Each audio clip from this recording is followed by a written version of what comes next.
Olá, boa tarde. Nós estamos de volta com notícias do Brasil e do mundo desta quarta-feira. E terminou sem acordo a primeira reunião de conciliação organizada pelo Supremo Tribunal Federal para tentar resolver o impasse sobre a cobrança limitada do ICMS dos combustíveis. Os estados apresentaram outras propostas e o governo prometeu avaliar e dar uma resposta nesta quarta-feira. Os estados pedem que a alíquota do ICMS sobre o diesel seja calculado com base na média dos últimos 60 meses e que os combustíveis não sejam considerados bem essenciais, já que assim ficam sujeitos a uma alíquota máxima de 17% e 18%. 11 estados e o Distrito Federal entraram no Supremo contra o teto do ICMS sobre combustíveis e energia elétrica. O governo federal se comprometeu a analisar as sugestões. Os representantes da União pediram prazo de 24 horas para analisar as propostas e dar encaminhamento a um acordo. O relator aceitou o pedido e determinou que todos os envolvidos se manifestem dentro do prazo. A estimativa dos estados é de perda de arrecadação de mais de 30 bilhões de reais até o final do ano, por causa da imposição da alíquota única. O Comitê Nacional dos Secretários de Fazenda dos Estados e do Distrito Federal argumentou que a mudança deve afetar o repasse de recursos para a saúde e educação, com a perda de 19 bilhões de reais. Mais uma vez, os motoristas e cobradores de ônibus de São Paulo paralisam as atividades. Mesmo após o reajuste, a categoria faz outras reivindicações, que ainda não foram atendidas. E a estimativa é que 1,5 milhão de pessoas foram afetadas pela greve. O nosso repórter Almeida Júnior traz mais informações. A greve atingiu 675 linhas com mais de 6 mil ônibus. Cerca de 1,5 milhão de passageiros ficaram sem transporte público no período da manhã desta quarta-feira. Por causa dessa paralisação, a CET liberou as faixas de ônibus para carros de passeio e suspendeu o rodízio municipal de veículos. O trânsito ficou complicado hoje na capital paulista. A CET registrou 146 quilômetros de vias congestionadas. A Justiça determinou que 80% dos ônibus circulem nos horários de pico e 60% nos demais horários. Está marcada uma reunião de assembleia às 3 horas da tarde para decidir se os profissionais voltam ou não ao trabalho. Muitos consumidores têm se assustado com o preço do leite longa-vida nos mercados de todo o país. Em alguns locais, uma caixa pode custar até R$10. O preço do leite costuma subir durante a entre-safra, que vai de abril a junho, de acordo com o Centro de Estudos Avançados de Economia Aplicada, o CPEA. É quando o clima mais seco prejudica a oferta e a qualidade das pastagens. E esse ano a situação ficou ainda pior. 2 foram os principais motivos para a alta no custo do leite. O primeiro deles foi o Laninha, efeito climático que diminuiu as chuvas e afetou a qualidade dos pastos para o gado. O outro foi o aumento do preço da ração, que por sua vez foi puxada pelos custos dos combustíveis e dos fertilizantes. De acordo com o Índice Nacional de Preços ao Consumidor Amplo, o IPCA 15, o aumento no preço do leite começou a ser registrado em fevereiro, com elevação de 1,04%.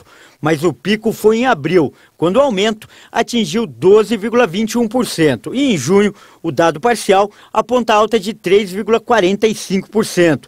Especialistas do setor acreditam que a situação não deve mudar até setembro, quando termina a entre-safra. E falando sobre o conflito no leste europeu, o presidente da Ucrânia divulgou um vídeo do momento em que o míssil russo atingiu um shopping, provocando a morte de vários civis. Enquanto isso, a guerra é o tema principal do encontro da cúpula da OTAN, que começou hoje em Madrid. Volodymyr Zelensky divulgou o vídeo que mostra o momento exato em que um míssil atribuído aos russos atingiu um shopping em Kremenchuk na última segunda-feira. O ataque matou pelo menos 20 pessoas e deixou 59 feridos. Outra câmera flagrou o desespero dos 2 pedestres que passavam pelo local no momento da explosão. Segundo o Ministério da Defesa da Ucrânia, 2.811 mísseis russos já atingiram o país desde o início da guerra. Enquanto os combates na Ucrânia se intensificam, os líderes da OTAN reunidos na capital espanhola de Madrid anunciaram um fortalecimento significativo de forças na borda leste da aliança, já que a guerra na Ucrânia não mostra sinais de desaceleração. Finlândia e Suécia foram convidadas formalmente para integrar a aliança. Uma presença militar americana reforçada na Europa Oriental e 2 novos membros da OTAN, um que compartilha uma fronteira de mais de 1.200 quilômetros com a Rússia, é exatamente o resultado que o presidente russo Vladimir Putin esperava evitar quando invadiu a Ucrânia há mais de 4 meses. No entanto, não tenham se concretizado e o conflito continue, o momento está favorecendo a Rússia. O presidente da Ucrânia, Volodymyr Zelensky, falou com os membros da OTAN por videoconferência e pediu mais ajuda militar. A Ucrânia já recebeu sistemas de artilharia modernos e estou muito grato por isso. Mas a guerra continua e é uma guerra em que a artilharia é de grande importância. Para evitar que o conflito se arraste, precisamos de muito mais sistemas modernos e artilharia. Os membros da OTAN, que já enviaram bilhões de dólares em ajuda a Kiev, devem anunciar um programa de assistência completo para ajudar o país a fazer valer o direito à legítima defesa. Uma equipe de resgate encontrou 20 pessoas mortas no deserto da Líbia hoje. Os socorristas acreditam que as mortes tenham sido causadas por desidratação. O comunicado da equipe informou que as vítimas partiram de carro do país vizinho, Chad, e após uma viagem de 120 quilômetros em território líbio, o veículo quebrou. A equipe postou um vídeo no Facebook mostrando os corpos em decomposição no deserto perto de uma caminhonete. A região escassamente povoada registra rotineiramente temperaturas acima de 40 graus no verão. A Líbia está em conflito após as revoltas que derrubaram o ditador Muammar Gaddafi e as fronteiras com Chad, Níger e Sudão se tornaram rotas de tráfico de pessoas e contrabando. E de acordo com a imprensa americana, a fabricante de veículos elétricos Tesla fechou um escritório na Califórnia, nos Estados Unidos. O fechamento das atividades no local resultou no corte de 200 empregos. Até o momento, a empresa, que pertence ao bilionário Elon Musk, não confirmou a informação. Mas, na semana passada, o magnata mais rico do mundo afirmou em um discurso que 10% dos postos de trabalho em tempo integral da montadora seriam cortados nos próximos meses, mas que aumentaria o número de funcionários que recebem por hora.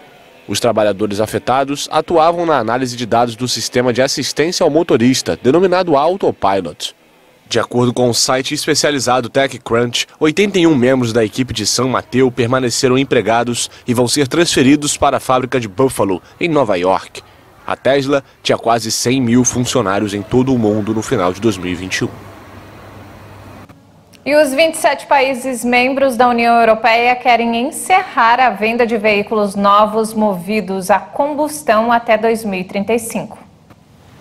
A proposta anunciada pela Comissão Europeia em julho de 2021, que depende de um debate no Europarlamento, deve contribuir para alcançar os objetivos climáticos do continente, em particular a neutralidade carbônica no horizonte de 2050. A pedido de alguns países como Alemanha e Itália, os 27 concordaram em contemplar a futura admissão de tecnologias alternativas como combustíveis sintéticos ou motores híbridos recarregáveis, se permitirem a eliminação total das emissões de gases de efeito estufa. Os ministros do Ambiente Europeu também prorrogaram até o final de 2035 a isenção de emissões concedidas aos fabricantes do nicho ou aqueles que produzem menos de 10 mil veículos por ano.